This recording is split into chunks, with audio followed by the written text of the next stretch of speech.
திட்டம் போட்டு செயல்படுத்தப்படுகிற ஒரு திட்டமாக முடிவெடுப்பது என்று வரும்போது காட்சி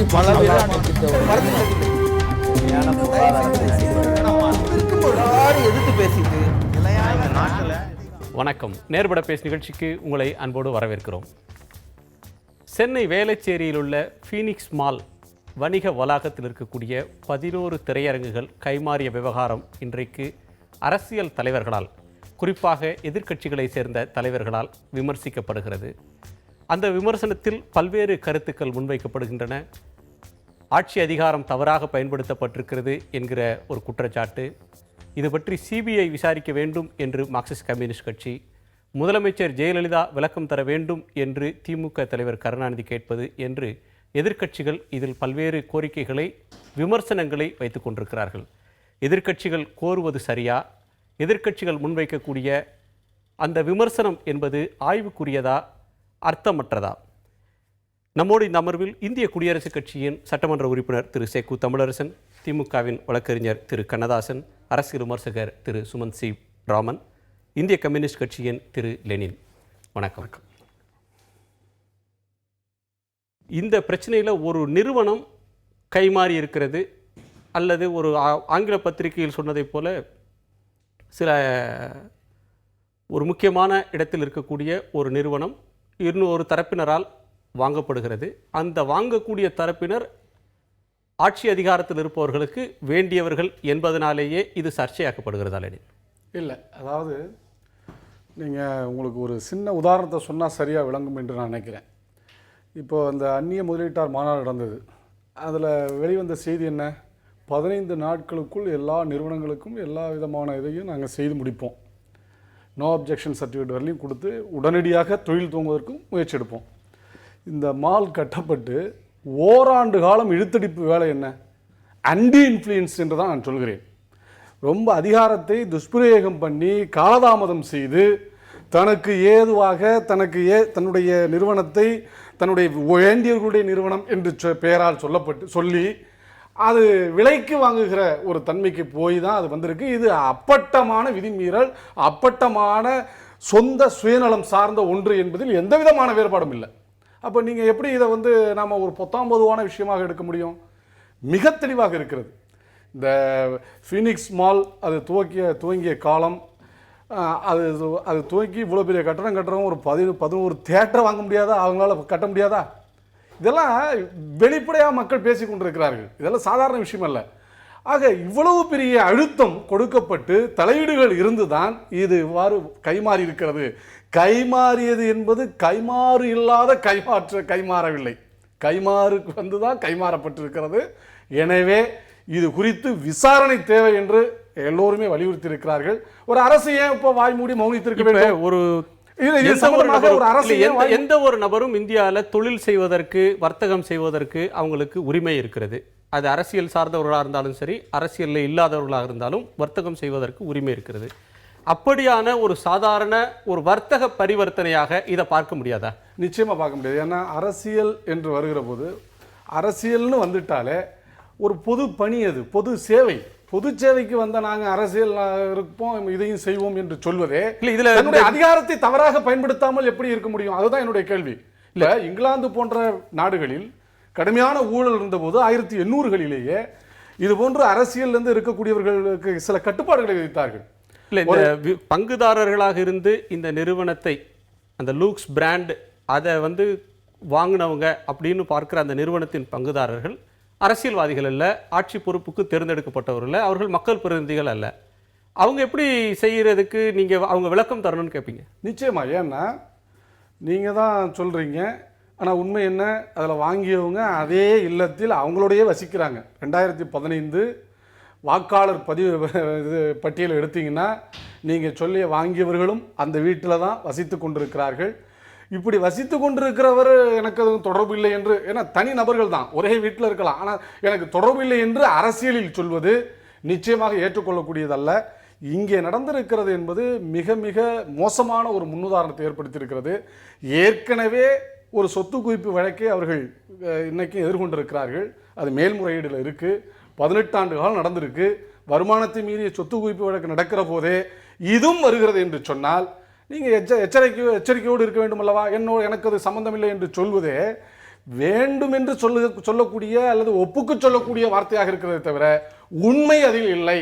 தார்மீக ரீதியாக இது வந்த பிறகு ஒரு பதில் அளிச்சிருக்கணும், இதுக்கான விளக்கத்தை தருக்க வேண்டும். ஆனால் இதுவரை ஏன் விளக்கவில்லை? சுமந்த், நீங்க எப்படி பார்க்குறீங்க? விளக்க வேண்டிய அளவுக்கு முக்கியத்துவம் வாய்ந்ததுன்னு பார்க்குறீங்களா? இதை அரசியல் ரீதியாக இது பெரிதுபடுத்தப்படுகிறதுன்னு பார்க்குறீங்களா? அல்லது அவங்க கேட்கறது மாதிரி அதிகார துஷ்பிரயோகம் நடந்திருக்கிறது அப்படின்னு அவங்க சொல்ற குற்றச்சாட்டை நீங்க ஏற்கிறீங்களா, நிராகரிக்கிறீங்களா? எந்த ஒரு குற்றச்சாட்டை நம்ம வைக்கும் போதும் ஒரு ஆதாரத்தின் அடிப்படையில் ஒரு குற்றச்சாட்டை நம்ம வைக்கணும். இந்த ஒரு விஷயத்தை ஃபுல் ஸ்டோரி எனக்கு ஒரு 2 நிமிஷம் கொடுத்துருங்க, நான் சொல்லிடுறேன். முதல்ல என்ன ஒரு குற்றச்சாட்டு வருதுன்னா 600 1000 கோடி ரூபாய் அப்படிங்கிறது தான். இன்ஃபேக்ட் திமுக தலைவர் கலைஞர் சொல்றதும் 1000 கோடிங்கிற அந்த ஃபிகர் தான். ஏன்னா அது அட்ராக்டிவா போகுது மக்கள்கிட்ட. இப்போ 2014 டிசம்பர் மாதத்திலிருந்து 2015 பிப்ரவரி வரைக்கும் இந்தியாவில் இதே மாதிரி ஃபர்ஸ்ட் ஆஃப் ஆல் ஒன்று மட்டும் எக்ஸ்பிளைன் பண்ணிடுறேன். இது வாங்கிறதுனாக்க அந்த நிலத்தை வாங்குறதோ அந்த மாதிரி கிடையாது. அதில் அந்த தியேட்டர்ஸை ஆப்ரேட் பண்ற உரிமம், அதாவது லீஸுக்கு எடுக்கிறது. புரியுதுங்களா? முதல்ல அதாவது இது வாங்குறதுன்னா it's only a lease. First point. திரையரங்கு வாங்கப்படவில்லை, கைமாறலன்னு சொல்றீங்க. இல்ல, திரையரங்குகள்னா அதாவது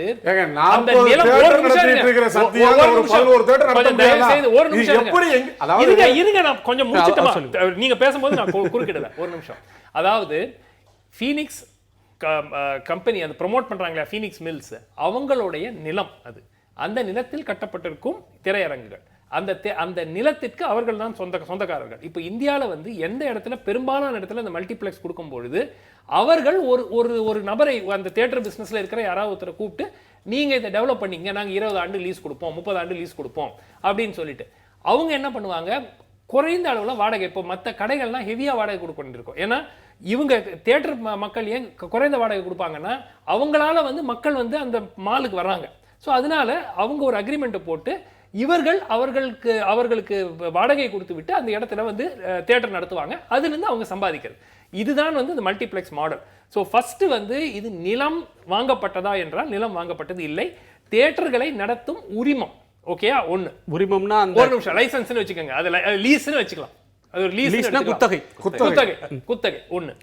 இல்ல, ஒரு நிமிஷம் நான் முடிச்சேன். அது இடம் வாங்குறது இதுல இல்ல, குத்தகைக்கு மாறி இருக்கு, குத்தகை உரிமம் மாறி இருக்கு, குத்தகை உரிமம் கைமாறி இருக்கிறது என்று அதுதான் அடிப்படையாக. ஒரு நிமிஷம் அவர்கிட்ட கேட்டல, குத்தகை உரிமம் இவ்வளவு பெரிய சர்ச்சைக்கு ஏன் ஆளாகுது? அதாவது இவ்வளவு பெரிய கட்டடத்தையெல்லாம் முதலீடு போட்டு நடத்தி மும்பையில் ஒரு பெரிய வளாகங்கள்லாம் வைத்து 40 தியேட்டருக்கு மேலே நடத்திட்டு இருக்கிறவங்க ஒரு 11 தியேட்டரை நடத்த முடியாதுங்கிறதுக்காக குத்தகை விட மாட்டாங்க. 40 தியேட்டருக்கு மேலே வச்சிருக்காங்க. இன்னொரு விஷயம் நான் சொல்லிடுறேன்.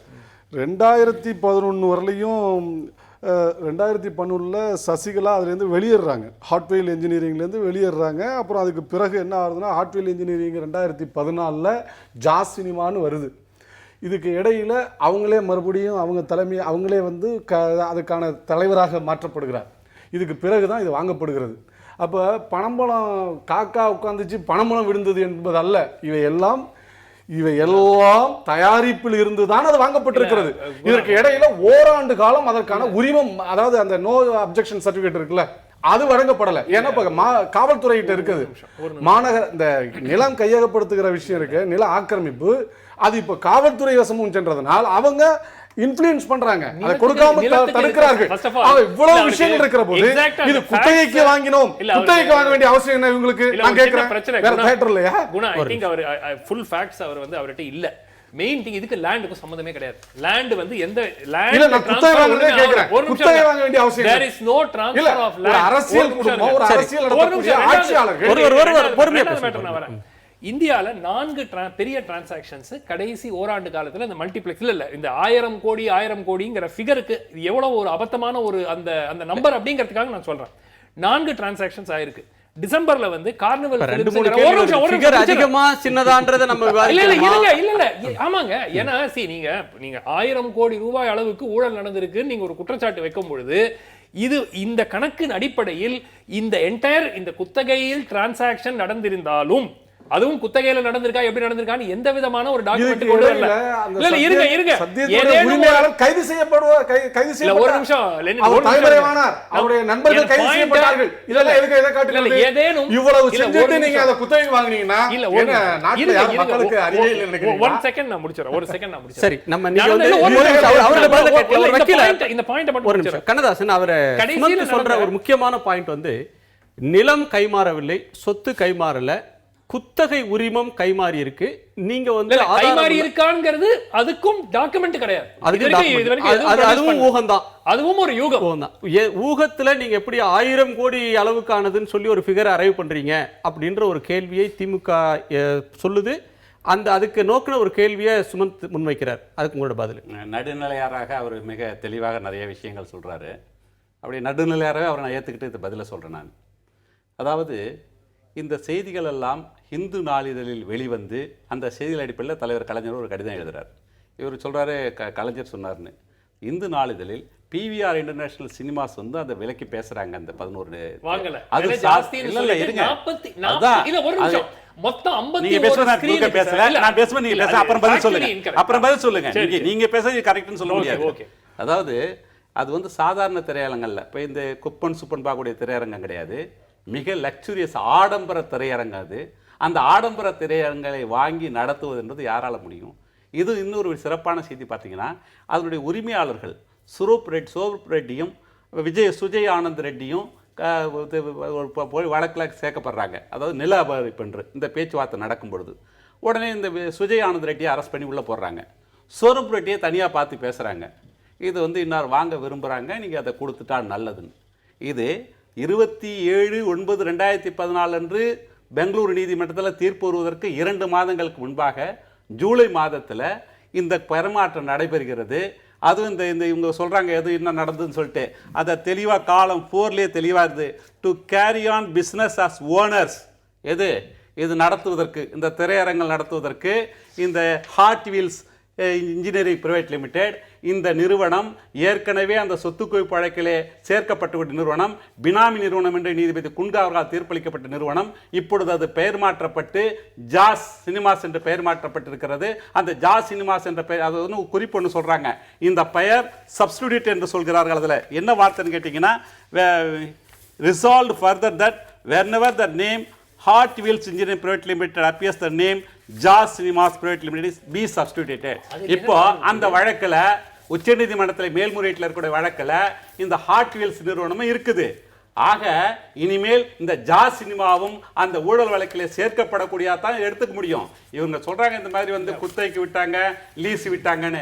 எந்த ஆவணங்களை இதுவரை அரசோ அல்லது சசிகலா குடும்பத்தினரோ அல்லது ஜெயலலிதா அவர்களோ இதை பற்றி உங்கள்ட்ட 3 கேள்விகள் இருக்கு. உங்களுக்கு ஆதாரம் காட்டணும். இல்ல அவர்ட்ட உங்கள்ட்ட நீங்க ஆதாரமே கொடுக்க மாட்டேங்கிறீங்க. அடிப்படையில் உங்கள்ட்ட கேட்கிற கேள்வி வந்து மிரட்டப்பட்டது அப்படின்னு சில சம்பவங்களை சொல்றீங்க, அதற்கு நீங்க பொறுப்பேற்கணும். மிரட்டப்பட்டது அப்படின்னு சொல்லி ஆதாரம் இல்லாமல் சொல்கிறீர்கள் அப்படின்ற ஒன்று வரும். இதுல நீங்க மிரட்டப்பட்டார்கள் அதனால தான் இது நடந்தது அப்படின்னு சொல்றது ஒரு பொதுவான குற்றச்சாட்டு. நீங்க சொல்றது இவ்வளவு பெரிய சொத்து உள்ள ஒரு நபர், இவ்வளவு பெரிய பணக்காரர்கள் தாங்கள் மிரட்டப்பட்டால் அதை சொல்ல மாட்டார்களா அப்படின்ற கேள்வி வரும். இல்ல நீங்களாகத்தான் சொல்றீங்க. இல்ல சட்டத்துல வந்து பிரிஸ்யூம் அனுமானித்தல், ஊகித்தல் என்ற வார்த்தை சட்டத்தால் ஏற்றுக்கொள்ளப்பட்ட ஒன்று. ஒரு குற்றம் நிகழ்வதற்கு முன்பு இது இப்படி நடந்திருக்குன்றது வந்து சட்டத்தால் அனுமதிக்கப்பட்ட ஒன்று. அந்த பிரிசியூமில் மே பிரிசியூமா எடுத்துக்கலாம், ஷெல் பிரிசியூமா கூட எடுத்துக்கலாம். ஊகித்துக் கொள்ளலாம். கட்டாம இதில் மே பிரிசியூமா கூட நீங்கள் எடுத்துக்கலாம். ஆக இந்த நிகழ்வுகள் நடந்த காலகட்டத்தை பார்க்கணும். 2013 ஆரம்பிக்கப்பட்ட அந்த ஃபீனிக்ஸ் மாலில் 11 ஆடம்பர திரையரங்குகள் துவங்குவதற்கு மாநகர காவல்துறை அனுமதி கொடுக்கவில்லை. ஓராண்டுகளுக்கு மேலாக 2014 நியாயமான காரணங்களை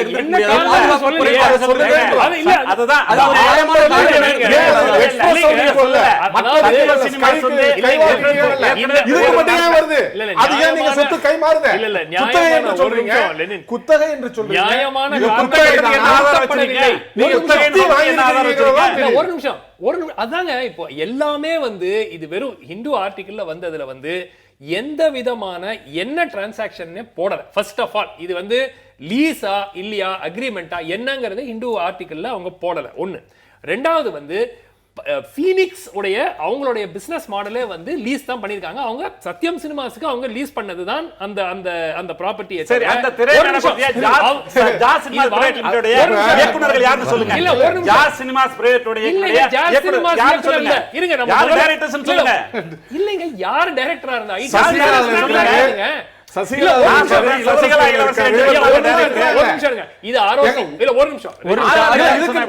ஒரு கேள்வி இருக்கு. ஒரு பிரச்சனை வந்து விட்டது, ஒரு ஊழல் பிரச்சனை. இதேதான் எல்லாத்துக்கும் சமூக ஆர்வலராக ஒரு பிரச்சனை வந்து இவ்வளவு இருக்கு, இவ்வளவு பிரச்சனை இருக்கு, இவ்வளவு மிரட்டுவதற்கான வாய்ப்பு இருந்திருக்கிறது, காலதாமதம் இருக்கு. இதே நீங்க மற்ற இடத்துல இருந்துச்சுன்னா என்ன சொல்லிருப்பீங்க? இப்போ இந்த சேல் என்ன அர்த்தம்? ஒரு நிமிஷம் நீங்க சேல் டாக்குமெண்ட்ட கொண்டு வந்துட்டு இவ்வளவு பணம் இவ்வளவு அமௌண்ட்டுக்கு இது வந்து கைமாறி இருக்கிறது என்று ஒரு ஆதாரம் வைக்கலாம். இல்ல இவங்க சத்யம் சினிமா சார்பில் யாராவது ஒருத்தர் கம்ப்ளைண்ட் கொடுத்து எங்களை மிரட்டினாங்க,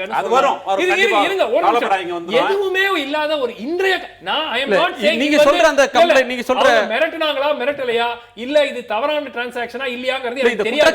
குற்றச்சாட்டு சொல்றவங்க தான் பொறுப்பேற்றுக்கணும். கண்ணதாசன், நீங்க இன்னொன்னு சொல்றீங்க, இந்த போர்ட் ஆஃப் டைரக்டர்ஸ் மீட்டிங் நடந்தது, அதுல வாங்குவதற்கு அப்படின்ற பர்ச்சேஸ்ன்னு சொல்றீங்க. அதுல அடுத்த வரியில குத்தகைக்கு எடுப்பதற்கும் இருக்கு.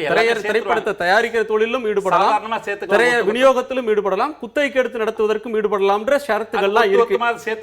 உங்களுக்கு தோன்றத அல்லது உங்களுக்கு சௌரியம் கருதுற ஒரு பகுதியை சொல்லிட்டு இன்னொரு பகுதியை விடுறீங்க. இதுல என்ன கேள்வினா, பெயர் மாறுகிறது, ஹாட்வீல் கம்பெனி ஜாஸ் சினிமாஸ்ன்ற பெயர் மாற்றம் நடைபெறுகிறது, அதற்கான ஆவணங்கள் இருக்கு. அதற்கு பிறகு ஜாஸ் சினிமாஸ் என்ன மாதிரியான குத்தகைக்கு சென்றது, அது வாங்கியதா குத்தகைக்கு வந்ததா அப்படின்றதுக்கும் நீங்க சொல்றதுக்கும் எந்த ஆவணமும் இதுவரையிலும் பொது வெளியில முன்வைக்கப்படலையே. சொல்றேன், இப்போ ஆவணம் கேட்டாரு, என்னன்னு கேட்டாரு. ஜாஸ் சினிமாஸ் பிரைவேட் லிமிடெட் வந்து யாருடையது, யார் அதில் இயக்குநர்கள் என்பது தெளிவான ஆவணங்களாக இருக்கிறது. இப்பொழுது ஃபீனிக்ஸ் மால்ல 11 ஆடம்பர சினிமா தியேட்டர்களை நடத்துவது எந்த நிறுவனம் தெரியுது? இதுக்கு என்ன பெரிய ஆதாரம் வேண்டும்? இதுல குத்தகை என்னன்னு கேட்டாங்க. தலைவர் கலைஞர்கள் தெளிவாக கேட்டாங்க, இதை நீங்க அரசு விளக்க வேண்டும், இது உண்மையா இல்லையா என்பதை விளக்க வேண்டும், என்னது விற்பனையா இல்ல குத்தகையான்னு சொல்லி இன்னும் சொல்லி இருக்கலாமே. தொழில்நுட்ப ரீதியா பேசுறது மாதிரி ஒரு டெக்னிகாலிட்டிஸ்குள்ள போறாங்க. நான் அதை தாண்டி ஒரு அரசியல் தலைவர்ன்ற முறையில் அரசியல் ரீதியான கேள்விகளை கேட்க வேண்டியிருக்கு. திமுக தலைவர் கருணாநிதி இதுக்கு வந்து விளக்கம் தரணும் அப்படின்றதோட அமைதி காப்பதுன்றது குற்றச்சாட்டுகள் உண்மைதான் யூகிக்கிறதுக்கு இடம் தந்துரும். உரியவர்கள் மிரட்டப்பட்டார்களா என்னன்றதெல்லாம் அரசு விளக்கணும், குறிப்பா முதலமைச்சர் விளக்கணும்னு அவர் கேட்கிறார். சிபிசிஐடி விசாரணை வேணும்னு EVK இளங்கோவன், மிரட்டி வாங்கினர், இது கண்டனத்துக்குரியதுன்னு பாஜகவோட தமிழிசை, விஜயகாந்தும் சிபிஐயுடைய முத்தரசனும் முதலமைச்சர் பொறுப்பேற்று விளக்கம் தரணும்னு கேட்குறாங்க. ராமதாஸ், திரையரங்களுக்கு அனுமதி வழங்காமல் திட்டமிட்டு இழுத்தடிக்கப்பட்டது, மிரட்டி வாங்கப்பட்டதுன்ற ஒரு கருத்து.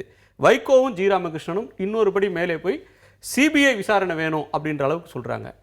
இது இந்த அளவுக்கான சர்ச்சையாக வெடித்திருக்கிறது.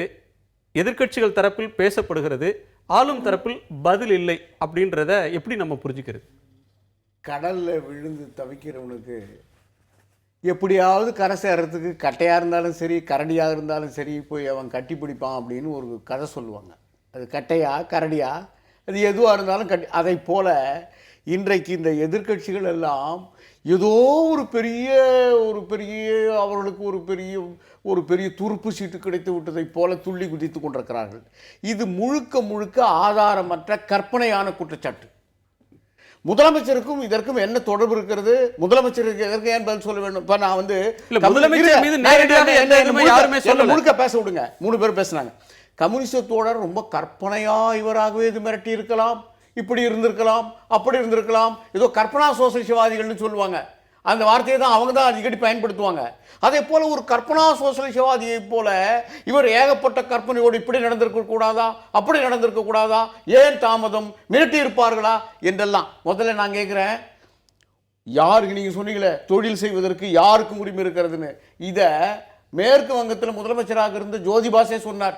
அவருடைய மகன் ஒரு தொழிற்சாலை தொடங்குறதுக்கு முன் வந்தாருன்னப்போ பல குற்றச்சாட்டுகள் எழுந்தபோது அவன் தொழிற்சாலை தொடங்குறதுக்கு அவருக்கு உரிமை இருக்கு. இதை நான் சொல்லலை. அவர் இடதுசாரியுடைய மூத்த தலைவர் மேற்கு வங்க முதலமைச்சராக இருந்த ஜோதி பாசு சொன்னது. அதாவது தோழர் வந்து இல்ல, மொட்டை தலைக்கும் இதுக்கு இல்ல, முடிச்சு இல்லங்க, போட்டுருக்காரு. நான் ஏன் பேசுறது இதுல உங்களுக்கு வந்து வலிக்குது? மிக தெளிவான நான் பேசுறது விஷயம். ஏன் உங்களுக்கு வலிக்குது? இல்ல ரொம்ப இது தெளிவான ஒரு விஷயம். இது ஒரு ஜோதி இல்ல, பாசுடைய அது ஜோதி நடந்ததா பாசுடைய இல்லையாங்கிறது வேற. ஆனா உங்களுக்கு நடந்ததா வந்து இல்லையா? சந்தேகம் இருக்கிறது. நீங்க வந்து நீங்க கற்பனையான பால் பிடிக்க வேண்டிய சொல்றீங்க. என்பதற்காக வாயில வந்ததெல்லாம் பேச முடியாது. அரசியலாவே நான் என்ன பேச முடியாது? நீங்க அது பேசுற பேசுங்க. போது தெளிவாக. நான் தலையிட்டனா, நான் குறுக்கிட்டனா, நான் பேசுறதை நீ கேளுங்க. ஆக ஒரு கற்பனையான குற்றச்சாட்டை இப்ப நான் வந்து அவங்க வந்து அதாவது இந்த விற்பனையே கற்பனையா நடந்திருக்குன்னு சொல்லுங்க, எதுவுமே இதுல நடக்கலன்னு சொல்லுங்க. இந்த சொல்ல வேண்டியது அரசு. நீங்க ஏன் போய் அதுல கற்பனைங்கிறீங்க? நீங்க கற்பனை அரசு நீங்க சொல்லுங்க. பேசிய கற்பனை குறுக்கிடல. இதுல எதுவுமே நான் நடக்காதுன்னு பேசுறதுக்கு சொல்லுங்க. என்ன அனுமதிங்க? எது சொல்லுங்க. அரசுக்கும் இதுக்கும் என்ன நீங்க வந்து ஒரு கருத்து ஏன் அரசு சொல்லக்கூடாது? ஏன் அரசுக்கு நான் என்னங்க சம்பந்தம்? ஏங்க, ஒரு நிமிஷம் இருங்க. ஒரு குற்றச்சாட்டு ஒரு 1000 கோடி ரூபாய் என்று சொல்லப்படுகிறது. ஒரு அரசுக்கு தார்மீக உரிமை இல்லை என்று பத்தி சொல்றதுக்கு விளக்கறதுக்கு இவங்களே எல்லாரும் யாராவது சொல்லணுங்க. அவர் கருத்து சொல்லி முடிக்கிறார். அதாவது இந்த சர்ச்சைக்கு அனைத்து இந்திய அண்ணா திராவிட முன்னேற்ற கழகத்தினுடைய பொதுச் செயலாளர், இன்றைக்கு ஆளுங்கட்சியினுடைய பொதுச் செயலாளர், முதலமைச்சர் போற்றலுக்குரிய அம்மா எந்த பதிலும் சொல்ல வேண்டிய அவசியம் இல்லை. ஏன்னா இது திட்டமிட்டே செய்கிற ஒரு கற்பனை பிரச்சாரம். கற்பனை பிரச்சாரம் எதுவுமே சொல்வதற்கு வந்து எதிர்கட்சிகளுக்கு இல்லாத போது எதையாவது இப்போது சொல்ல முடியாதா? வெறுவாயை மெல்லுவதை அவலையதா போட்டு மெல்ல முடியாதா? நான் கேட்குறேன், ஒரு பத்திரிகையில் வர்ற ஆதாரம் அதுதான் ஆதாரம்னா இன்னைக்கு நீங்கள் முந்திராவிலிருந்து இப்போ போபோஸ் வரைக்கும் இப்போ இருக்கிற 2G வரைக்கும் எல்லாம் உண்மையா? நீங்கள் ஏற்றுக்கொள்வீர்களா? பல உண்மைதானே. உண்மையா? இல்ல என்ன சந்தேகம்? பல உண்மையா? உண்மையா ஏற்றுக்கொள்வாரா? இல்ல எது இல்லன்னு எப்படி சொல்ல பத்திரிகைகளில் வருகிற குற்றச்சாட்டுகள் எல்லாம் உண்மை என்றால் நான் கேட்கிறேன், இந்த எதிர்க்கட்சிகள் எல்லாம் பத்திரிகைகளில் வந்த குற்றச்சாட்டுகளையும் ஊழல்களையும் ஏற்றுக்கொள்வார்களா? இல்ல எனக்கு எனக்கு ஒரு சந்தேகம் இருக்கு. நான் கேட்கிற கேள்விக்கு பதில் சொல்றேன். இல்ல ஒரு சந்தேகம் இருக்குங்க. தமிழ்நாட்டுல தான் நண்பர் நம்முடைய தலைவர் திருப்பி நீங்க பதில் சொல்ல நண்பர் விட இருக்காரா மாட்டீங்க. இல்லையான்னு தெரியல. பதில் சொல்ல. இது ஒண்ணு மட்டுமல்ல ஊழல். ஒண்ணு சொல்றேன். இப்ப நான் கடைசி ஆள் எடுக்கிறது வந்து நேரடி நியமனத்திலிருந்து அத்தனையிலும் ஊழல், டிரான்ஸ்ஃபர்ல இருந்து ஊழல்.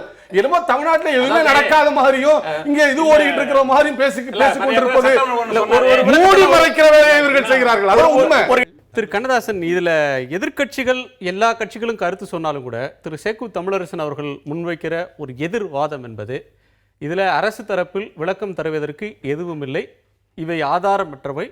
இன்னொன்று, பத்திரிகையில் வர்ற செய்திக்கெல்லாம் பதில் சொல்லிட்டு இருக்கணுன்றது அவசியம் இல்லை, அது அப்படியே ஃபேஸ் வேல்யூக்கு எடுத்துக்க தேவையில்லை அப்படின்ற ஒரு பார்வையை முன்வைக்கிறார்.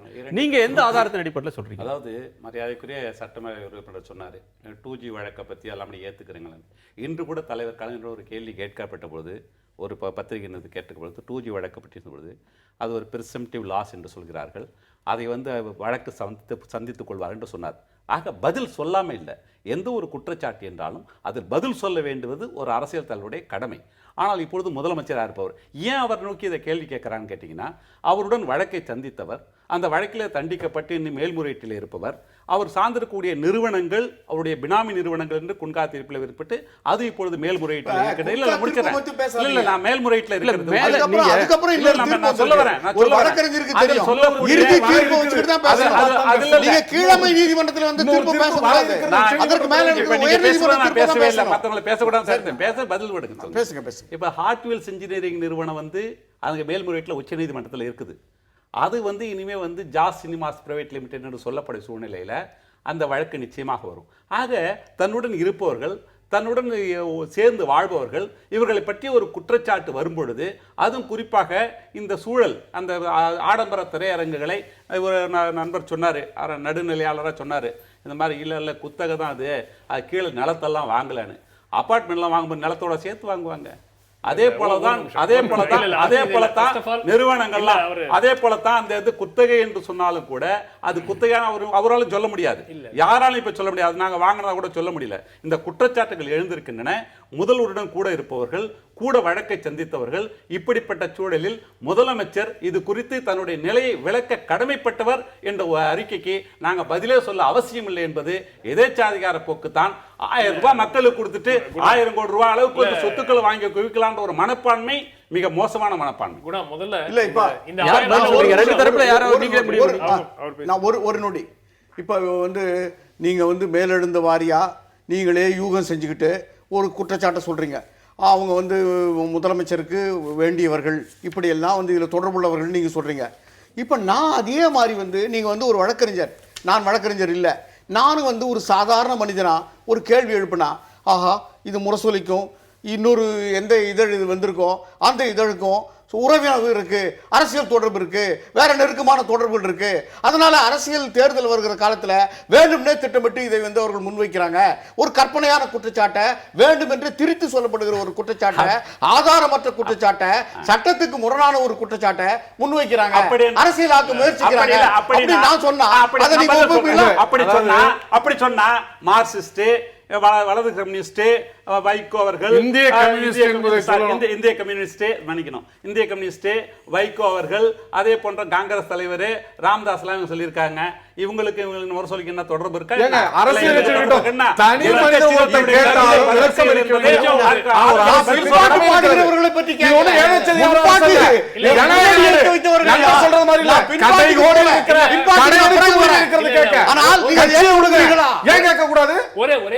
கூட இருக்கிறாங்க, கூட வாழ்றாங்க, ஒரு அரசியல் இது தார்மீகமா எடுத்துக்க கூடாதா? இதை எடுத்து நீங்க விளக்கம் அளிக்க வேண்டியது இல்லையா? கூட இருக்கிற ஒருவர் மீது வருகிற குற்றச்சாட்டு ஏற்கனவே ஒரு வழக்கில உங்களோடு தண்டிக்கப்பட்ட அந்த வழக்கு தீர்ப்பு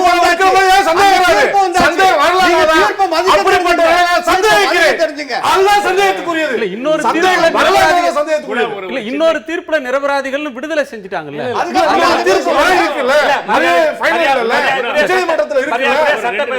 இதே தளத்தில் ஒரு கருத்தை பதிவு செய்தார். குன்கா அவர்கள் தீர்ப்பளித்த பொழுது இது முடிந்த தீர்ப்பல்ல, உயர் நீதிமன்றம் இருக்கு, அதுக்கு மேல உச்ச நீதிமன்றம் இருக்குது, உச்ச நீதிமன்ற தீர்ப்பு தான் முடிந்த தீர்ப்புன்னு பதிவு செய்திருக்கிறாரு. அதை நாங்க பதிவு செய்யலாம். ஆமா, இப்பவும் சொல்றேன், இப்ப முடிந்த தீர்ப்பு எது? உச்ச நீதிமன்றம் இருக்கு, நீங்க சொன்னதான். இதுல தார்மீக பொறுப்பு அப்படின்ற இப்ப தமிழக அரசின் மீதான குற்றச்சாட்டு, தமிழக அரசின் திட்டம் பற்றிய குற்றச்சாட்டு அப்படின்னு இதை பார்க்க முடியாது. அரசியல் கட்சிகள் ஒரு தொழில் நிறுவனம் அல்லது தொழில் சார்ந்த ஒரு அமைப்பு கைமாறி இருக்கிறது, அது தொடர்பாக வேற ஆவணங்கள் வரல, கைமாற்றத்தில் எவ்வளவு விலைக்கு வாங்கினார்கள்னா என்ன விலைக்கு வாங்கினார்கள், குத்தகை என்றால் ஒரு நிமிஷம், குத்தகை என்றால் என்ன குத்தகை அப்படின்ற எந்த ஒரு ஆவணமும் பொதுவெளியில் இதுவரையிலும் வரவில்லை. 4 பேர் இயக்குநர்களாக இருக்கிறார்கள், ஒரு புதிய கம்பெனி பெயர் மாற்றப்படுகிறது, அந்த கம்பெனி ஒரு தொழிலில் ஈடுபடுகிறது அப்படின்ற அளவில் தான் இப்ப இருக்கக்கூடிய ஆவணங்கள் இருக்கு. இதுல எதிர்க்கட்சிகள் இவ்வளவு கேள்விகள் எழுப்ப வேண்டிய அவசியம் எங்க இருந்து வருதுன்னு நினைக்கிறேன். அதுக்கு முன்னாடி ஒரே ஒரு விஷயம் இங்க இருக்கிற எல்லாருக்கும் தெரியும், இந்த மேட்டர் வந்து இப்போ ஏன் வருது.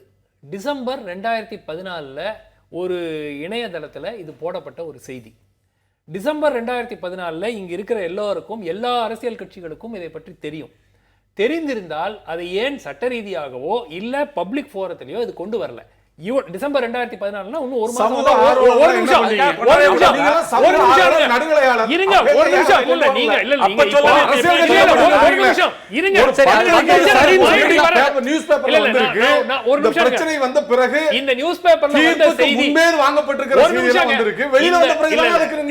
மாசம் இந்த நியூஸ் பேப்பர்ல வந்த செய்தி ஆல்மோஸ்ட் அதை வந்து நான் வந்து கட் அண்ட் பேஸ்ட்ங்கற வார்த்தையை நான் யூஸ் பண்ண விரும்பப்படல. ஏன்னா ஆல்மோஸ்ட் அந்த இணையதளத்தில் டிசம்பர் 2014 எழுதின அதே ஸ்டோரி தான் வந்திருக்கு. அதன் கூட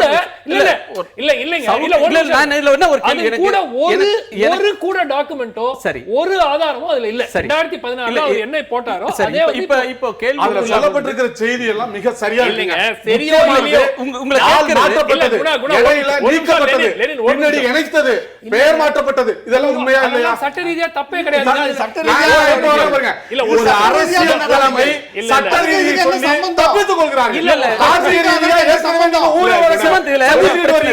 ஊழலுக்கு சந்திக்கிறீங்க. தமிழ்நாட்டு மக்களுக்கு சொல்லக்கூடிய செய்தி இருங்க, ஒரு நிமிஷம் எதனால பண்ணலாம். அப்ப வியாபாரம் பண்றேன்னு சொல்லுங்க. இருங்க அரசியல் நடத்துவீங்க, வியாபாரம் பண்ணுங்க. இருங்க ஒரு நிமிஷம் ஐயா, ஒரு நிமிஷம். இது வந்து ஒரே 2014 இணையதளத்துல வந்தது, அதே தான் ரிப்பீட்டிட்டிவா இருக்குதுன்னு சொன்னாங்க. அதுல இருந்து கூட 5 டாக்குமெண்ட் வந்திருந்தாலும் பரவாயில்லை. அந்த கட்டுரையில அப்படியே வந்து சரி, அந்த கட்டுரையில வரக்கூடிய ஒரு கருத்து, ஒரு திரையரை புதுசா வந்திருக்கிற ஒரு அது மட்டுமல்ல. அப்ப மிடாஸ் மிடாஸோட வருமானம் இந்த 4 வருஷத்துல 5,000 கோடியை தாண்டுதுங்க. இது ஏலம் எடுப்பதில் இருந்து ஓபன் டெண்டர் பின்பற்றப்படல. குற்றச்சாட்டு வந்துகிட்டே இருக்கு. ஏன் மேல இருக்க கூடாது? இதோட சம்பந்தப்பட்டவர்கள் தான் இத வாங்குறாங்க. வருமானம் இருக்கிறது, அந்த வருமானத்துல தான் 1000 கோடி ரூபாய் வாங்குறதுக்கான வாய்ப்பு வருது. எல்லாத்தையும் சொல்றோம், இதெல்லாம் யூகம், இதெல்லாம் கற்பனைனா நீங்க ஒரு கற்பனை மேட்டிலே சஞ்சரித்துக் கொண்டு வருகிற குற்றச்சாட்டுகளை புறந்தள்ள வேண்டும் என்றால் மக்கள் சந்திப்பார்கள். மக்கள் நேருக்கு நேராக இதை சந்திப்பார்கள். யாரும் சர்வாதிகாரத்தை தமிழ்நாட்டில் நிலைநாட்ட முடியாது. அப்படின்னா உங்கள்ட்ட ஒரு கேட்கணும். இப்ப ராதாகிருஷ்ணன் இடைத்தேர்தலில் மக்கள் சொன்ன அவங்க கட்சிக்கு என்ன தெரியும். நீங்க 4 தொகுதியில் தோத்ததே எனக்கு தெரியும். இந்த தினமலர் பொதுச் செயலாளர் 4 முறை தோத்தது நமக்கு தெரியும். சாதாரணமாக முகமரியாத ஒருவரிடம் தோத்ததும் தெரியும். அதையும் நாங்கள் குறிப்பிட வேண்டும். அந்த அரசியலுக்குள்ள போகல. அவர் சொல்றாரு, வேற ஒரு தலைப்பு சொன்னார் அவரு. இல்ல அது வேற ஓட்டிட்டோங்க. இல்ல உரிமை. நீங்க என்ன சொன்னீங்க? நாங்க தோல்வி வரும்போது கைதான் போட்டுட்டோம். இங்கே நாங்க பதிவு பண்ணியிருக்கிறோம். நாங்க இப்ப தோல்வி அடைவோம், வெற்றி அடைவது எங்கள் நோக்கம் இல்லை என்று எங்கள் தலைவர். அது வேற ஒரு தலைப்பு. வேற ஒரு சிக்கல். நம்ம அதுக்குள்ள அவங்க தோத்துருக்காங்களே. அப்ப நான் சொல்றது அரசியல்ல மாபெரும் அரசியல்ல வெற்றி தோல்வி சகஜம். அதுக்குள்ள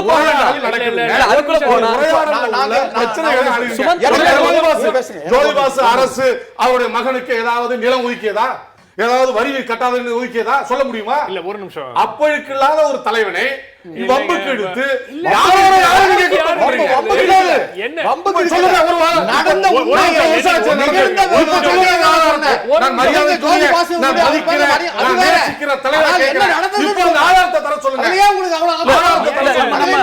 தமிழ்நாட்டுக்குள்ள நிப்போம். வெஸ்ட் பெங்கால் வரையிலும் போகணும், ரொம்ப தொலைவு. அன்னைக்கே தூக்கி இருப்பாங்க. ஒரு நிமிஷம், ஒரு வரம்புக்குட்பட்டு பேசலாம், இந்த தலைப்புக்குட்பட்டு நிக்கலாம். நான் உங்களை கேட்கிறது, நீங்க ஒரு விஷயத்தை சொன்னீங்க, அந்த பத்திரிகையில் வந்தது புதிய தகவல்கள் எதுவும் இல்லை, பழைய தகவல் தான். ஏன் இவ்வளவு எதிர்க்கட்சிகளாக இருக்கட்டும், பழசா இருக்கட்டும், புதுசா இருக்கட்டுங்க, ஒரு தகவல், ஒரு அதிகாரம், ஒரு குற்றச்சாட்டு வந்திருக்குது. நான்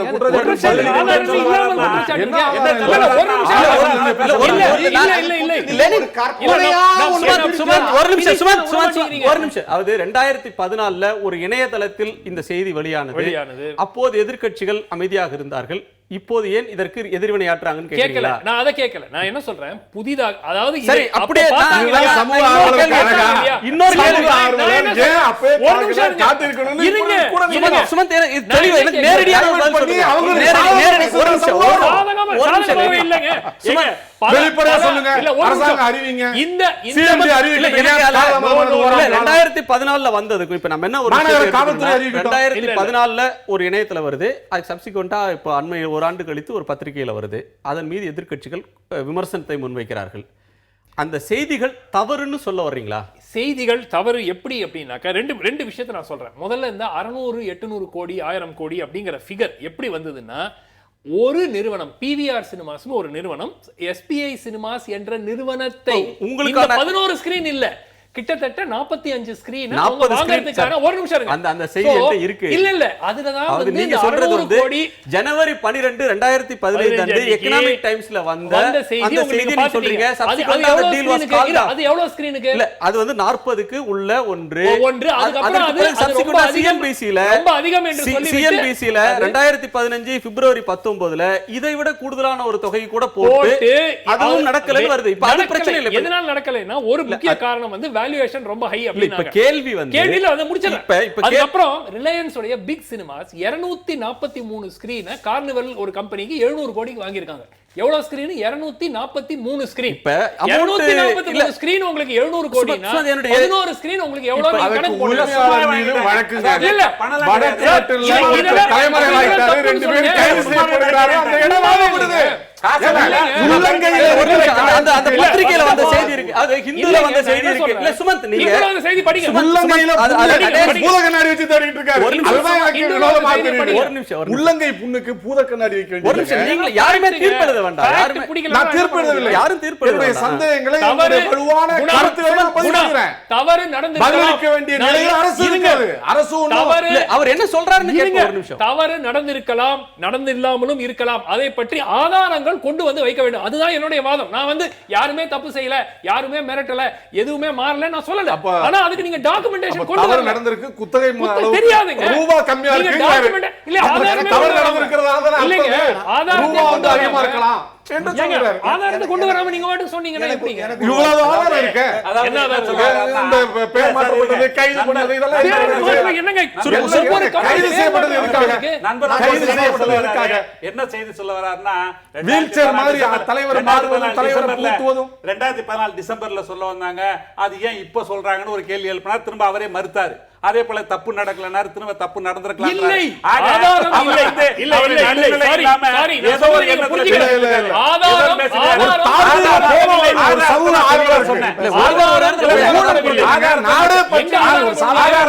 நீங்க அரசு தரப்புல விளக்கம், இதற்கு விளக்கம் தாங்கன்னு சொல்ற எதிர்க்கட்சிகள் இதற்கான ஆதாரங்களை தாங்கன்னு கேட்கறது நியாயம் தானே? அதாவது அவர் ஆதாரம் என்ன கேட்கிறாருன்னு கேட்டு நாங்க இது இப்ப சொல்லி இருக்கிறோம். இவ்வளவு சந்தேகங்களை எழுப்பி இருக்கிறோம். அந்த சந்தேகங்களை நிவர்த்தி செய்ய வேண்டியது அரசனுடைய கடமை. ஆனா இவர் சொல்றாருன்னா, இந்த 40 இது 200 200 கோடி என்பத கணக்குகள்லாம் சொல்லிட்டு மக்களை திசை திருப்பது மாதிரி இந்த மாதிரி பணமே இல்ல அப்படின்றாரு. அப்ப பணம் இல்லனா சும்மாவே காசு கொடுக்காம மிரட்டி வாங்கிட்டாங்களா? அப்படிதான் அவங்க தான் பதில் சொல்லி இந்த பதில் சொல்லல. இந்த நான்கு இவர் சொல்றதே சொல்லுங்க. ஒரு இடைவேளை பிறகு பேசலாம். ஒரு நிமிஷம். நீங்க பேசும்போது நான் இன்டரப்ட் பண்ணல. குணா, எனக்கு உங்க கருத்து அவர் பேசுறாரு. 4 டீல்ஸ் நடந்தது. ஆவரேஜா ஒரு ஸ்கிரீனுக்கு 2.5 கோடியிலிருந்து 5 கோடி ரூபாய் தான் மதிப்பு இந்திய மார்க்கெட்ல போடப்பட்டிருக்கு. 11 ஸ்கிரீன்ல 5000 பேருங்க. ஒரு ஆளுக்கு 120 ரூபாய். ஒரு நாளைக்கு ஒரு 3 ஷோ 4 ஷோ நடக்குது. இல்லங்க, ஒரு நபருக்கு 120 ரூபாய். 5000 பேருக்கு கணக்கு பண்ணி பாருங்க. 4 ஷோ 5 ஷோ 6 ஷோ இருக்கு. எவிடன்ஸ் இல்லாம ஒரு மாதத்துக்கு என்ன, ஒரு ஆண்டுக்கு என்ன? நான் என்ன எவிடன்ஸ் வெளிப்படையா சொல்றேன். இது வந்து வேல்யூவேஷன். இது வந்து பாருங்க, நான் வருமானத்தை சொல்றேன். நான் வருமானத்தை சொல்றேன். ஒரு நபருக்கு 120 ரூபாய் கம்மி கிடையாது. ஏங்க, இந்த கம்பெனி எல்லாம் ரிலையன்ஸ் விக்கிறானா முட்டாளுங்களா அவங்க? என்னங்க அபத்தமா பேசுறீங்க? எப்படி சொல்றாரு பாருங்க. அதான் ரிலையன்ஸ் இவ்வளவு கம்பெனி 4 டீல் பண்ணிருக்காங்க. எல்லாம் ஆவரேஜ் சாம்ராஜ்யம் நடத்திட்டு இருக்காங்க. சதவீதம் ஒதுக்கி போவாங்க. உங்களுக்கு வேலை செய்வாங்க. இல்ல சைஸ் ஆஃப் தி ஒரு ஆட்சியே கார்ப்பரேட் ஆட்சியா இல்லங்க. ஒரு கார்ப்பரேட்டுகளுக்கு இவங்க கார்ப்பரேட்டா மாறிட்டாங்க.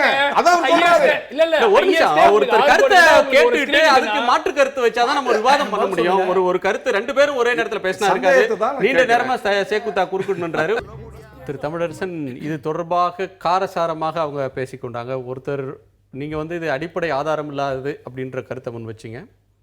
எதிர்க்கட்சிகள் புகார் சொல்கின்றன, அரசு தெளிவுபடுத்தணுன்ற கருத்தை கண்ணதாசனும் முன்வைக்கிறாங்க. அவர் ஆதாரம் இல்லை, ஆனால் இந்த அளவுக்கான எண்ணிக்கை என்பது மிகைப்படுத்தி சொல்லப்பட்டது மாதிரி தெரியுதுன்ற ஒரு பார்வையை சுமந்த் முன்வைக்கிறார். நிறைவாக நீங்கள் என்ன சொல்ல விரும்புகிறீங்க? அரசு இதில் விளக்கம் தரணும், எதிர்க்கட்சிகள் விமர்சனத்தை கண்டுகொள்ளாமல் விட்டுறது அல்லது நிராகரிச்சிடுறது, அது முக்கியத்துவம் தராமல் இருக்கிறதுன்றது சரியான நிலைப்பாடு நினைக்கிறீங்களா, தவறு நினைக்கிறீங்களா? எதிர்க்கட்சிகள் எழுப்புகிற நியாயமான மக்கள் தொடர்பான எந்த பிரச்சனைக்கும் உடனடியாக பதில் சொல்லி கொண்டிருக்கிற ஒரு முதலமைச்சர் புரட்சித் தலைவி அம்மா அவர்கள். அதில் யாருக்கும் மாறுபட்ட கருத்து இருக்க முடியாது. அது சட்டமன்றத்துக்குள்ளே ஆனாலும் வெளியானாலும் மறு நிமிடமே அதற்கான பதில் மக்கள் பிரச்சனைக்கு நியாயமான கேள்விகளுக்கு வரும். இது ஒன்றுமில்லாத ஒரு பிரச்சனையை ஊதி பெரிதாக்க வேண்டும் என்று எதிர்க்கட்சிகள் திட்டமிட்டு செய்கிற ஒரு பொய் பிரச்சாரம். ஆகவே தான் இதற்கு அரசாங்கம் பதில் சொல்ல வேண்டிய அவசியம் இல்லை, முதலமைச்சர் பதில் சொல்ல வேண்டிய அவசியம் இல்லை என்பது. அதாவது என்னன்னா, தொழில் ஒரு முதலமைச்சரே தொழில் செய்யலாமா? இது இந்த கேள்வி சுதந்திர தொடங்கிய இந்தியாவிலே உருவாச்சு. டாக்டர் PC ராய் பிராக்டிஸ் பண்ணலாமா, முதலமைச்சராக இருந்துக்கிட்டு பிராக்டிஸ் பண்ணலாமா அப்படின்னு அப்போவே அது வந்து ஒரு சமூக தொழில் அப்படின்னு சொன்னாங்க. இப்போ கடந்த திமுக ஆட்சியில் கூட நான் 2 திரைப்படத்துக்கு கதைவசனம் எழுதி இத்தனை லட்சம் வாங்கினேன். இப்போ யாராவது கேள்வி கேட்பாங்களா, இத்தனை லட்சம் உங்கள் கதைக்கு வந்ததான்னு? முதலமைச்சராக இருந்தவரே நான் திரைக்கதைக்கு வசனம் எழுதி காசு வாங்கினேன் சொன்னாங்களா இல்லையா? ஆக அதாவது எந்த விதமான அரசாங்கத்துக்கு தொடர்பில்லாத ஒன்றை, அரசாங்கத்துக்கு கிஞ்சித்தும் தொடர்பில்லாத ஒன்றை கற்பனையான குற்றச்சாட்டுகளோடு அதை நம்ம வெறும் முழக்கங்களை சொல்லி மக்கள் மத்தியில் 1000 கோடி 2000 கோடி ஆக எத்தனையோ இத்தகைய எதிர்க்கட்சிகளுடைய கற்பனையான குற்றச்சாட்டுகளை எல்லாம் சட்ட ரீதியாக சந்தித்து, நீதிமன்றங்களை சந்தித்து, அவைகளெல்லாம் தவிடுபொடியாக்கி பல முறை உண்மைகளை நிரூபித்திருக்கிற முதலமைச்சர் இன்றைய முதலமைச்சர் அம்மா. அதனால் இந்த கற்பனையான இதுக்கு அவசியமே இல்லை, இதுக்கு அவர்கள் வர வேண்டிய அவசியமே இல்லை. எந்த வகையில் தொழில் இப்போ கடந்த திமுக முதலமைச்சர் என்ன சொல்ற, நான் கதவசனம் எழுதினார. ஒரு முதலமைச்சர் கதவசனம் எழுதுறதுக்கு எவ்வளோ காலம் எடுத்துவார்? சரி, இப்போ கண்ணதாசன் இதில் 2 அம்சங்கள் இருக்குது. இது எதிர்க்கட்சிகள் இல்லாத ஒன்றை சொல்லி ஒரு கற்பனையான தோற்றத்தை ஏற்படுத்த முயற்சிக்கின்றன, அரசுக்கு அவப்பேரை தேடித்தரதுக்கு முயற்சிக்கின்றன அப்படின்ற பார்வையை சேக்கு தமிழன் முன்வைக்கிறார். சுமந்த் கேட்ட ஒன்றில் அதோடு சேர்த்து இன்னொன்றையும் உங்கள்கிட்ட கேட்கணும். சுமந்த் சொன்ன ஒன்று, இதற்கெல்லாம் ஒரு கைமாறி இருக்கிறது, அது நிலமா வெறும் குத்தகை உரிமமா அப்படின்ற ஒரு டெக்னிக்கலான ஒரு விஷயம், அடிப்படையான விஷயம் விளக்கப்படாமலே இருக்குது. குற்றம் சாட்டுகிறவர்களும் சொல்லலை, மறுக்கிறவர்களும் இதுதான் அப்படின்ற ஒன்றை சொல்லலை. இதில் எழக்கூடியது இதை கடந்து நம்ம பார்க்கும்போது 40 திரையரங்க வளாகங்களை மொத்தமாக வைத்திருக்கிற சத்யம் சினிமாஸ் அப்படின்ற மொத்த ஒரு நிறுவனமே அது விலைக்கு பேசப்பட்ட ஒரு காலத்தில், ஓராண்டுக்கு முன்னாடி பேசப்பட்ட போது அதன் மதிப்பு 600லிருந்து 1000 கோடி என்று சொல்லப்பட்டதாக ஊடகங்களில் செய்தி வெளியாச்சு. இப்போ அதில் 11 திரையரங்குகள் இவ்வளவுக்கு கைமாறி இருக்கின்றன. இதில் இந்த அளவுக்கான தொகை என்பது இட்டுக்கட்டி சொல்லப்படுகிற தொகை அப்படின்ற ஒன்றை தான் சுமந்த் மீண்டும் மீண்டும் சொல்ல முற்படுறார். நீங்கள் ஒன்றுமில்லாத ஒன்றை பெரிதாக்குகிறீர்களா? இல்லை, தவறு. அதாவது குறை சட்டப்பேரவை உறுப்பினர் சொல்லும்போது சொன்னார், திரைப்படங்கள் எழுதினாங்க, அதில் வந்த வருமானம் வந்துச்சுன்னு. திரைப்படங்கள் வந்தது, வருமானம் வந்தது, அதை இன்னார் கொடுக்குறேன்னு தலைவர் கலைஞர் மிக தெளிவாக சொன்னார். ஆனால் எனக்கு வெளிநாட்டிலிருந்து 3 கோடி ரூபாய்க்கு அந்நிய பணம் வந்தது, அது யார் அனுப்புனான்னு தெரியான்னு சொல்லி அதுக்கு வரி கட்டினதும் அவங்க தான். ஆக அப்படியெல்லாம் பணம் சம்பாதிக்கல. ஆனா இங்க என்ன பிரச்சனை என்னன்னு கேட்டீங்கன்னா, இல்ல நான் என்னன்னு கேட்டீங்கன்னா, திரும்ப தமிழ்நாட்டுல இத்தனை லட்சம் தந்தாங்க, நம்ம தனியா வச்சுக்கலாம். நான் விளக்கமே சொல்லல. உச்சநீதிமன்றத்துல அந்நிய செலவழிகள் இருக்குது. நான் என்ன சொல்றேன்னு கேட்டீங்கன்னா, இந்த வழக்கு இந்த இது குற்றச்சாட்டை பொறுத்தவரை இந்த hot wheels Engineering Private limited பெயர் மாற்றம் செய்யப்பட்டது உண்மையா இல்லையா? அதில் யார் இயக்குனர்கள்? அந்த நிறுவனம் தான் இப்பொழுதும் அந்த 11 திரையரங்குகளை, ஆடம்பர திரையரங்குகளை கை கொண்டு விட்டதா? இது எப்படி கை கொண்டப்பட்டது? இவர் சொன்னார், நண்பர் சொன்னார், அவ்வளவு இருக்காது, எவ்வளவு இருக்குன்னு நீங்க சொல்லுங்கன்றதா எங்கள் மக்களுடைய கேள்வியா இருக்காங்க தவிர, இவங்க சொல்ற மாதிரி எதுவுமே நடக்கல, நடந்திருக்கலாம், போகலாம் என்ற குழப்பங்கள் இருந்து விடுபட மக்களுக்கு தலைவர் கலைஞர் கேள்வி எழுப்பது போல, மற்ற எதிர்க்கட்சியில் கேள்வி எழுப்பது போல பதில் சொல்ல அரசு கடமைப்பட்டிருக்கிறது. இல்ல, இது அரசு கடமைப்பட்டிருக்கிறது அப்படின்னு சொன்னார். இப்போ திமுக ஆட்சி காலத்துல திமுக தலைவருடைய குடும்பம் பல நிறுவனங்கள் நடத்திட்டு இருக்காங்க, திரைப்பட நிறுவனங்களே நிறைய நடத்திட்டு இருக்காங்க. ஒவ்வொரு வாட்டியும் அவங்க ஒரு புது படம் தயாரிக்கும் போதோ ரிலீஸ் பண்ணும் போதோ இதுக்கு எங்க பணம் வருதுன்னு அரசு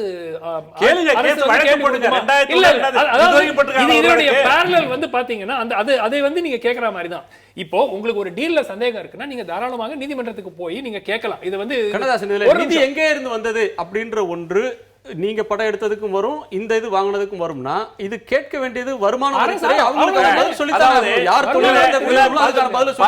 நிறுவனங்கள் தியாகராயனர் வெங்கட்ராமன் தெருவில் இருக்கக்கூடிய குலோத்து என்பது வீட்டு முகவரியாக காட்டப்படுகிறது. அங்க அந்த 18 நிறுவனத்தின் பெயர் கூட கிடையாது, அங்க ஒருத்தர் வீடு தான் இருக்குது. ஆக இல்ல சொல்றேன், இப்படி உப்புமா கம்பெனிகளை வைத்துக் கொண்டு எங்களுக்கு பணம் வருது, அதுல இருந்து நாங்கள் சொத்துக்கள் வாங்கணும்ன்றது தவறு என்பதான் குண்டாவை சுட்டி காட்டியிருக்காரு. அதே நேரம் இப்ப இருக்கக்கூடிய நிறுவனங்களுக்கு இருக்குது. இவங்க ஆளுங்கட்சியினுடைய கண்டிக்கிறேன். நான் பல முறை ஆளுங்கட்சிக்கு எதிராக எப்போ கருத்து தெரிவிக்க வேண்டுமோ அப்ப தெரிவித்திருக்கிறேன். அதனால அது வன்மையாக கண்டிக்கிறேன்.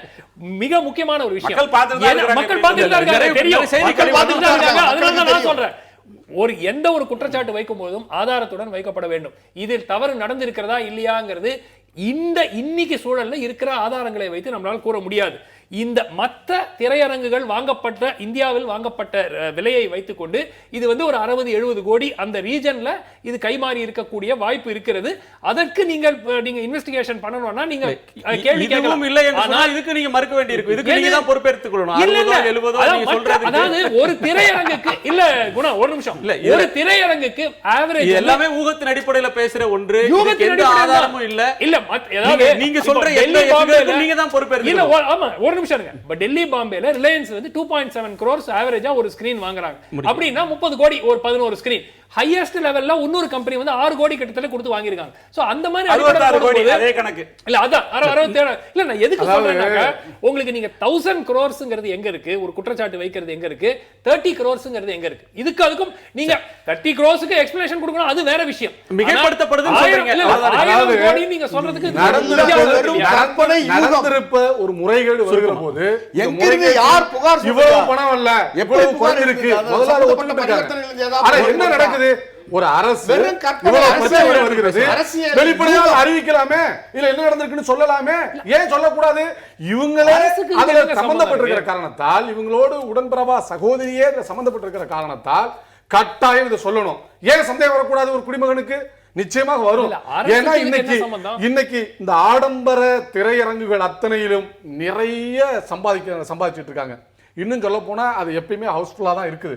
மிகச்சிறந்த ஒரு பிசினஸை மேற்கொள்ற இடத்துல இவங்க அங்க போய் அதை வாங்கணும்னு ஒரு முடிவுக்கு வருகிறார்கள் என்றால் 2 விஷயத்தை நான் பார்க்கிறேன். ஒண்ணு, இவங்களா கட்டினா அது சந்தேகத்துக்கு வரும். ஏன்னா கட்டின விஷயத்தை ஏதாவது ஒரு இது பேர்ல கான்ட்ராக்ட் போட்டோ லீஸ் போட்டோ அல்லது வாங்கியோ அல்லது பினாமியா வைத்திருந்தோ அதை நாம் செயல்படுத்தினா நம்ம மேல வராது என்கிற ஒரு தப்பிக்கிற எண்ணத்தில் நடக்கிறது.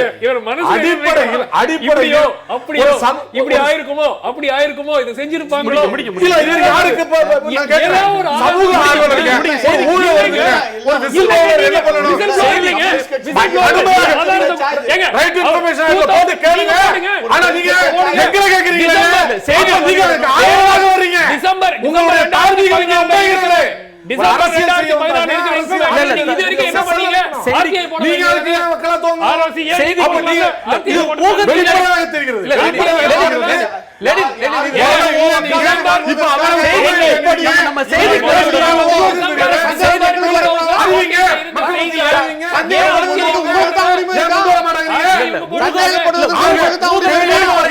நீங்கள் யாருக்காக இப்படி வக்காலத்து வாங்கி இப்படி கற்பனையாக இட்டு கட்டி நினைக்கிறார்கள். இல்ல ஊகத்தின் அடிப்படையிலே நம்ம இப்படிதாங்க திமுக ஆட்சியில சொன்னாங்க. ஆனா என்ன வந்தது?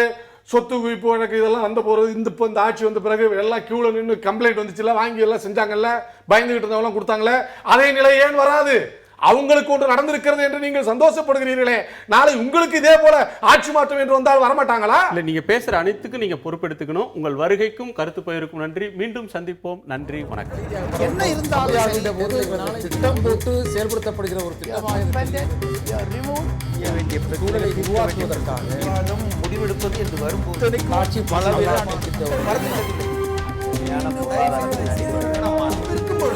எதிர்த்து பேசிட்டு